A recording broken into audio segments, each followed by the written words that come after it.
is based on my father's life in the Negro Baseball League. He played in the last championship. He played on the last championship team, the North Eagles, that the Negro Baseball League fielded before they disbanded. And this is right now, you know, they're saying that they're putting all the Negro Baseball League statistics with the regular, but it really bothers me because my father was a World War II veteran. But what happened is, in the height of his athletic career, he went into World War II to fight. He went to Germany, and he was gone. So when he came back, he was 26, and he came back with PTSD. They call it PTSD now. I forget what they called it back then. Maybe shell shock. I don't know. But anyway, so he wasn't the same athlete that he was. He started drinking. He had drinking, problems. And the long and the short of it, come on down front. Wow. Again, we don't think about our history as history. So it was like a casual thing to her. I'm like, Mom, that's history. It's okay, if you say so. And then after the book came out, I was like, okay, why are you putting all my business in this? Okay. My sister-in-law's here. She'll remember when it came out. She said, my mother was like, my sisters were teasing her. Oh, Ingrid done told all your business. But then Ursula was there. Ursula and I previewed. She had a book out, and I had this. When this book came out, we previewed it at the Miami Book Festival, and we did it together. We shared the preview festival where Obama, he wasn't the president then, he was a state. I think he was in the Senate. He had just gotten in the Senate. He previewed his book, his second book, not the first one, the second one. He previewed that at the same festival. And Mrs. Obama came by stopped by our booth. Ursula tried to sell her a book. I'm like, Ursula, just talk to her.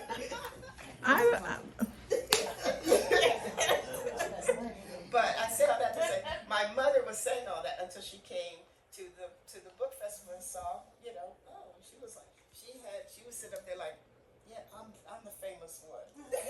Because I did put her picture on the back when she was young, her baby sister. And I put my father's pictures on there too. So that was the first book. Question about that though. That's a historical fiction. Yes. And explain why you did that and what that means. Okay, the reason it's a historical fiction is because I didn't know everything about my father's life, and he couldn't talk. My mother didn't know everything. I could not put this out and say this is all factual. A lot of it was family stories and stuff, and you know how family stories evolve or devolve, and so this was written. I tried to write it in his voice, and I tried to make it so that it was close enough to the truth. Sometimes, some things I cleaned up. I have to admit, I cleaned up because I made their relationship sound like they had actually reconciled. Never happened. But I, had to give a happy ending. But they never reconciled, folks. But the way I did it, I made it sound like they did.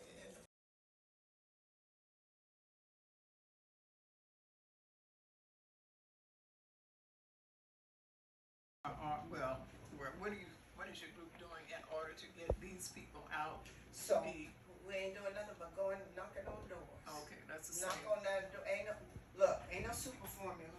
You got to go talk to the community. So that's the same. You got to talk. You got to knock on doors. You've got to have meetings, and the house meetings, and you've got to get people together. Meetings like this. Listen, we're talking about books. Look, you got got enough, you got this many people in a room that are interested in community organizing and politics, talk about that. Well, Get them fired up. I am with the organization that we do that. I thought maybe you might have something different so I could take with them, but it's the same thing. It's the Knocking same doors, thing. the group talking. Listen, In fact, we've Stacey gone Abrams to- taught me. Oh, okay. Stacey Abrams is one of my.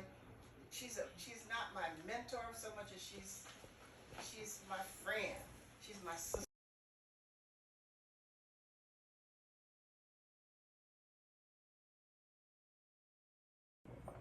Encouraged me to write this book, Doing Life with Hope. She did not like my title.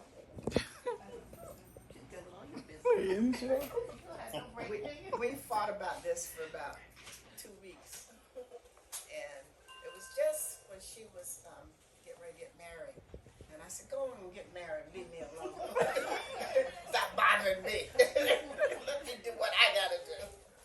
And I was trying to explain to her what it was. So this is called a patchwork journey because this book starts.